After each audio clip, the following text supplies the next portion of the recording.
Hello नमस्कार, मी मोनिका स्मितू आणि रिदूची mamma या यूट्यूब चॅनलमध्ये तुम्हा सर्वांचे अगदी मनापासून स्वागत करत आहे। तर ताईंनो, आजच्या जे काही व्लॉग आहे त्याच्यामध्ये तुम्हाला माझं मॉर्निंगचं रुटीन बघायला मिळणार।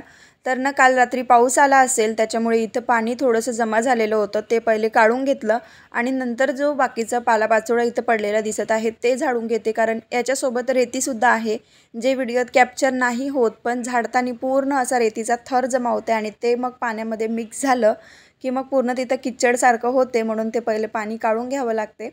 तर डेली रुटीनमध्ये माझं असं असते की पहिले अंगणाची साफसफाई, जर खूपच लवकर उठली 5 वाजता किंवा मग अंधार असेल तर मी घरातून झाडत आणते आणि त्याच्यानंतर बाहेरचं झाडते, असं थोडंसं अल्टरनेट चालते। पण सध्या तरी आता असंच रुटीन सुरू आहे। पाऊस वगैरे असला तर घरातलं आवरून घ्यायचं, झाडायचं वगैरे, आणि पाऊस नसला, सगळं उघाड असली किंवा मग सगळं छान असलं वातावरण की बाहेर आपण पटकन निघू शकतो, तेव्हा अशा पद्धतीने मी झाडून घेते। तर आता पावसाळा आहे त्याच्यामुळे काही प्रॉब्लेम नाही आहे वेळेचा, 5-5:30च्या दरम्यान उजेड हा निघून जातो। तर सगळ्यात पहिले असं छान झाडून घेतलं, झाडल्यावर एक वेगळंच अंगणाला लूक येते, म्हणजे एकदम नीटनेटकेपणा आणि आपल्यामध्ये पण पॉझिटिव्ह एनर्जी दिसायला येते, असं अंगण झाडल्यावर खरंच दिसून येते। सर्व काही अंगण झाडून घेतलं आणि जो काही पालापाचोळा असते ना, ते रोडच्या पलीकडे तिथे आम्ही ढीग करून घेतो जमा, कारण एवढं सगळं डस्टबिनमध्ये टाकलं ना तर दिवसभरात नुसता पालापाचोळ्याचाच डस्टबिन हा तयार होतो, म्हणून मग तिथे ढीग जमा करतो आणि मग एक सोबत 8 दिवसाचा वगैरे असं मिळून कचरा तिथेच जाळून घेतो। मग सोबत एक्स्ट्रा जे काही कपडे वगैरे जे असते जाळवायचे किंवा मग अजून काही घरातले खरडे वगैरे जे एक्स्ट्रा वेस्टेजवाले असते ते सुद्धा मग त्याच्यामध्ये आम्ही जाळून घेतो। आणि जे गाडी येते कचऱ्याची त्याच्यात फक्त आपले मुलांचे वेफर्सचे पॅकेट्स वगैरे किंवा मग आपण काही घरामध्ये साहित्य आणतो त्याचे पॅकेट्स, असं कोरडा कचरा जो म्हणतो ना आपण तो तयार होते, आणि जो ओला कचरा असते तो तर डायरेक्ट शिताळा पाण्यामध्येच चालला जाते, एवढं काही ओला कचरा निघत नाही। त्यानंतर घरात आली आणि इथं माझी सवय आहे की गॅस पहिले पुसून घ्यायची, हे काम मी कधी आधी करते उठल्याबरोबर ब्रश वगैरे करून, किंवा मग पहिले अंगणाची साफसफाई आणि नंतर हे। तर आता पाऊस आहे म्हणून पाणी वगैरे टाकायची आवश्यकता वाटली नाही, कारण पाणी टाकणं हे एक चांगली गोष्ट आहे, पण पाणी टाकलं ना तर ते आणखीन सोकत नाही आणि रिदूला खेळायचं असते अंगणामध्ये, त्याच्यामुळे मग पाणी वगैरे काही टाकलं नाही। एखादी सण वगैरे असेल तर मग टाकते, पण पावसाळ्यामध्ये पावसानेच पूर्ण अंगण ओलं राहते। तर इथे आल्यावर गॅस पुसून घेतली, सगळं काही पुसून घेतलं ना की अजून एक फ्रेशनेस वाटते आपल्यालाही, स्वयंपाक करायला मस्त वाटते। आणि गॅस पुसण्याचं रिझन माझं हे आहे की इथून पाली वगैरे खूप फिरतात, एक उंदीरसुद्धा आहे तो पण खूप फिरते आणि मग तशाच याच्यावर स्वयंपाक करायला मला आवडत नाही, म्हणून मग मी एक कपडा मारतेच। त्यानंतर काल दादा आले होते पेरणी करून गावाकडून, तो व्लॉग येईलच तुम्हाला, पेरणीचा नाही आहे पण त्या दिवशीचा जो काही गेले आले असा व्लॉग आहे एक पेंडिंगमध्ये, तर तो सुद्धा एक व्लॉग येईल तुम्हाला।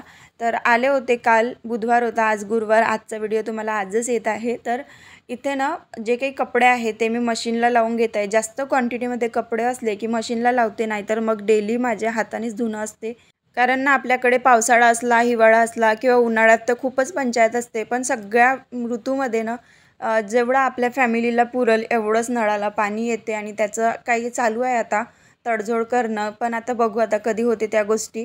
ॲप्लिकेशन वगैरे केलेली आहे, पण थोडे पैसे वगैरे भरावे लागते. त्याच्यामुळे थोडं ते काम जे आहे ते थांबवून ठेवलं, कारण आता शेतीचे पेरणी वगैरे झालं, मग तिथे तेव्हा पैसे वगैरे भरपूर लागतात आणि सगळे कामं आपण ॲट अ टाईम नाही करू शकत. आणि स्मितूची स्कूलसुद्धा सुरू झाली, तिथे पण फीस भरणं किंवा मग काही त्याला लागणाऱ्या वस्तूंची शॉपिंग करणं ह्या गोष्टी झाल्या. म्हणून मग पाण्याचं म्हटलं आता इतके दिवस ॲडजस्ट केलं, 2 महिने आणखी करते आणि नंतर मग बघू.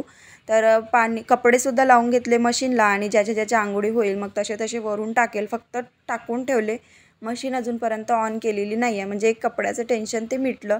जसे अंघोळी होईल तसे परत त्याच्यामध्ये कपडे जाईल आणि मग सगळ्यांची मिळून मग ते लावलं जाईल, असं करणार. तर इथे आता सोफा वगैरे सगळं काही झटकून घेत आहे आणि मी काय करते आता अंघोळीच्या आधीच ह्या गोष्टी करून घेते, म्हणजे नंतरचं काही टेन्शन राहत नाही. रिधूला पण मी बराच वेळ देऊ शकते आणि स्वतःसुद्धा बसून छान निवांतमध्ये सगळ्या गोष्टी, माझ्या पर्सनल गोष्टी मी करू शकते. जसं व्हिडिओ एडिटिंग झाली किंवा मग नाश्ता करणं किंवा मग काही आपल्याला करायचं असेल तर त्या गोष्टी त्या वेळेमध्ये होते. कारण झाडू पोछा जर ठेवला तर मला 12 हे वाजतातच. असेही 12 वाजते, पण पूर्णपणे रिलॅक्समध्ये 12 वाजते. म्हणजे छान रिधूला घेऊन बसणं, त्याला छान चारणं. आता कामं असले की आपल्याला मुलांकडे दुर्लक्ष हे होतेच, कारण कामाला आपण प्रायोरिटी देतो. वेळेनुसार आपले कामं हे झाले पाहिजे अशा सगळ्यांना वाटते आणि सगळ्याच महिलांना असं वाटते की आपलं जे मुलं आहे किंवा लेकरू आहे जे शाळेत गेलेलं आहे, घरी रिटर्न येतपर्यंत आपले सगळे कामं आटोपले पाहिजे. त्या चक्करमध्ये जे छोटं बाळ असते ना, त्याच्याकडे हे सगळ्यांचं दुर्लक्ष होते. जवळजवळ 80% बायका तरी माझ्या मताशी सहमत असेल. तर माझंही तसंच होते की त्याच्याकडे दुर्लक्ष होते. जेव्हा माझा कामाला उशीर झाला तर मी काय करते, कामं करण्याच्या नादात त्याला खाणं पिणं हे वेळेवर होत नाही. मग तो खूप चिडचिड करतो. त्याच्यामुळे आता काय करते, सकाळी उठल्या सगळं जेवढं काही आहे मागचं पुढचं घरातलं अंगण सगळं झाडून घेते. लगेचच भांडेसुद्धा घासून घेते. रात्रीचे भांडे मी सकाळीच घासते डेली. आता स्वयंपाकाची वगैरे काही वाट नाही पाहत, रात्रीचे आहे तेवढे भांडे घासून घेते. त्यानंतर पोछा लावते, कारण पोछा लावतपर्यंत एकदम स्टँडिंग खूप आहे. मोठं समोर अंगण, मागचं अंगण पण भरपूर मोठं आहे आणि घरातलं स्टँडिंग कामं भरपूर होते. त्याच्यामुळे 5 मिनटात 10 मिनटात भांडे होते, म्हणून बसून छान भांडे घासून घेते आणि नंतर मी पोछा लावते. असं माझं शेड्यूल बनलेलं आहे आता, जेव्हापासून स्मितूची स्कूल सुरू झाली ना तेव्हापासून. तर ते नंतर भांडे वगैरे झाले, जास्त राहत नाही माझे, कारण 5 वाजता जेव्हा नळ येते तेव्हा मी सगळे भांडे स्वच्छ करून घेते. तर इथे सगळं स्वच्छ झालं की मग लगेचच जे काही हाताने धुवायचे कपडे आहे, तसे तर रेग्युलरच कपडे सगळे राहते, जे आपले डेली वेअरचे आहे ते सगळे कपडे राहते, ते मी सर्फमध्ये टाकून घेते. ह्या वेळेला जेव्हा मशीन लावली त्यावेळेला सुद्धा लावते किंवा मग आता सर्फमध्ये टाकते. नाहीतर मग जे कपडे आता हाताने धुवायचे आहे, मला 1-2 पायदान धुवायच्या होत्या, ते पण मी धुवून घेतलं लगेच भांडे झाल्यावर आणि तिथली जागासुद्धा स्वच्छ करून घेतली. आणि आता लावणार आहे पोछा. म्हणजे माझे कामं जे आहे ते टोटली होत आले आहे. आणि बरेच दिवस झाले तुम्हाला मागच्या अंगणाचं काही रुटीन आलेलं नाही आहे, म्हणजे कामच मी तेवढे दाखवत नव्हती. आता सध्या जो चाललेला ट्रेंड आहे की जे ट्रोलर किंवा व्लॉगर आहेत मोठे त्यांना पकडून जे त्यांच्यावर ट्रोलिंग करत आहे, ह्या भीतीपोटीनं मी हे आपले भांडे झाले, कपडे झाले, ह्या गोष्टी टाळाटाळ करत होती दाखवायसाठी. काय दाखवायचं, आपलंही त्या याच्यामध्ये नाव तर गेलं नाही पाहिजे. आपलं जरी चॅनल मोठं नाही आहे पण मग आपणही त्याच्यातच गिनला जातो आणि मग जो समोरच्यांचा नजरिया असते बघण्याचा तोही तसाच होतो. पण आता थोडंसं पॉझिटिव्हली घेतलं की ज्या ताईंना आवडते त्या बघतातच, ज्यांना नाही आवडत त्या स्किप करणार. जसं सगळ्यांच्या चॅनलच्या बाबतीत तसंच करायला पाहिजे सगळ्यांनी, की ज्यांना नाही आवडत त्यांनी नाही बघायला पाहिजे, पण ट्रोलिंग वगैरे नाही करायला पाहिजे. कारण एखादी स्त्री जर पुढे जात आहे ना, तर तिला दुसऱ्या स्त्रीनी समोर जाण्यासाठी प्रेरित केलं पाहिजे, इन्स्पायर्ड केलं पाहिजे, ना की त्यांचं असं रोस्टिंग वगैरे करून एकदम त्यांना डिमोटिवेट करणं. तर बऱ्याचशा ज्या ताई आहेत मी ज्यांचे व्हिडिओ बघते ना, त्यांना असं ट्रोल वगैरे केलं जात आहे, पण नाही व्हायला पाहिजे अशा बाबतीत. तरी जरी माझं यूट्यूब चॅनल नसतं ना, तरी पण माझं मत जे आहे ते हेच असतं. तर इथे आंघोळ वगैरे करून आली, पोछा लावल्यानंतर आंघोळ झाली आणि आज होता गुरुवार म्हणून केस वगैरे छान स्वच्छ धुतले. इकडे दूध ठेवलं होतं तापवायसाठी, जास्त गरम होऊ पण द्यावं लागत नाही, कारण मुलं मग काय करते ना, खूप वेळ घेऊन बसते दूध प्यायसाठी. म्हणून मग इथे बाजूलाच माझी तयारी चालू असते भाजीचीसुद्धा, आणि इथे चहा आणि दुधाचंसुद्धा चालूच असते. कारण किचनमध्ये आल्यावर ना नॉनस्टॉप केलं की बरं पडते. थांबून जर आपण एकाच कामाला वेळ दिला तर आपला टाईम जो आहे तो खूप वेस्ट होते. म्हणून मग साईडला मी सगळं काढून घेतलं. एकाच सोबत जेव्हा फ्रीज खोलली की जे काही चहासाठी लागणारं साहित्य आहे, दूध वगैरे किंवा मग अद्रक, ह्या सगळ्या गोष्टी, भाजीसाठी लागणारं साहित्य, भाजीचं आलू, टमाटर, कांदे हे सगळं मी काढून घेते एकत्रच ओट्यावर आणि नंतर मग आपली तयारी चालू करते. तर एका साईडला चहासुद्धा ठेवून दिला आणि इकडे पटकन अशी भाजी फोडणी देत आहे. साधीसुधी भाजी असली की लवकर शिजते, नाहीतर मग एखादी कुठली जर उकडवून त्याला बॉईल वगैरे चणे झालं किंवा मटकी झाली, त्याला बॉईल करून त्याला फोडणी द्यायचं म्हटलं ना तर ते लवकर करावं लागते. तर मग तसं सिच्युएशन पाहून मी कामं करते. तर आता इथे शिमला मिरचीची साधी अशी चटणी बनवत आहे, म्हणून 2 कांदे कापले, कारण थोडेसे शिमला मिरची होती आणि कांदे वगैरे असले ना की छान वाटते. आणि सोबतच काय केलं, शिमला मिरची पण टाकली कांद्यामध्येच, अद्रक लसूणची पेस्ट नव्हती म्हणून नाही टाकली. नंतर आपले ठरलेले बेसिक मसाले, हळद, तिखट, धनिया पावडर आणि चवीपुरतं मीठ एवढं टाकून दिलं. आणि आलू जे आहे ना ते मी बाकी ठेवले. याचं मोठं कारण म्हणजे हे आहे की मुलांना ते आलू जर जास्त शिजले तर मग ते खाता येत नाही, पूर्ण ते मॅश झाल्यासारखे होऊन जाते, आलू लवकर शिजते त्याच्यामुळे. म्हणून मी वरून टमाटरसोबत टाकले आणि छान वाफलवू दिलं. पाणी न टाकताच ती भाजी जी आहे ती मस्त होते. एक चटणीचाच प्रकार असल्यासारखा आहे. कोणी आता याच्यामध्ये शेंगदाण्याचा कूटसुद्धा यूज करते, पण आमच्या घरी ना मला पित्ताचा त्रास जास्त होते, उठल्याबरोबर तर होतेच. म्हणून मग मी शेंगदाणे फक्त गवारीच्या भाजीमध्ये यूज करते किंवा मग एखादी शेवग्याची शेंग वगैरे बनवायचं असेल त्याच्यामध्ये यूज करते. तर इथे भाजी फोडणी देऊन दिली. भाजी होत आहे तोपर्यंत आम्ही आता दोघंही मस्त चहा घेऊन घेतो, कारण सकाळच्या वेळी चहानी सुरुवात केली ना की मस्त वाटते. पण आता माझे सगळे कामं झाले आणि नंतर मी चहा घेत आहे. तर आता जसं जसं आपली सवय लावतो ना आपण, तशा तशा आपल्याला सवयी पडत जाते. आणि रिदूचं इथं चालू होतं किंडर जॉयमध्ये जे खेळणं येते ना त्याचं छोटे छोटे खेळणे तो खेळत होता. पण एवढ्याने बरं आहे की तो खात नाही, फक्त खेळतो, पण लक्ष ठेवावं लागते मुलांकडे सुद्धा.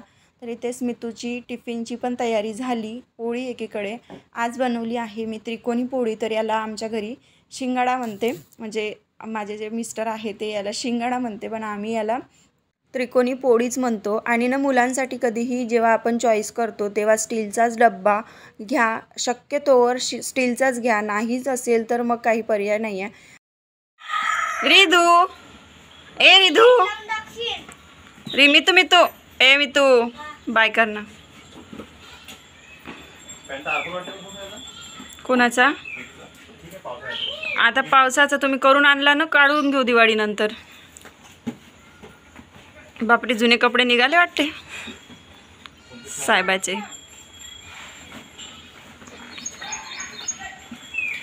माझ्या नावाचा फेरा. बाय.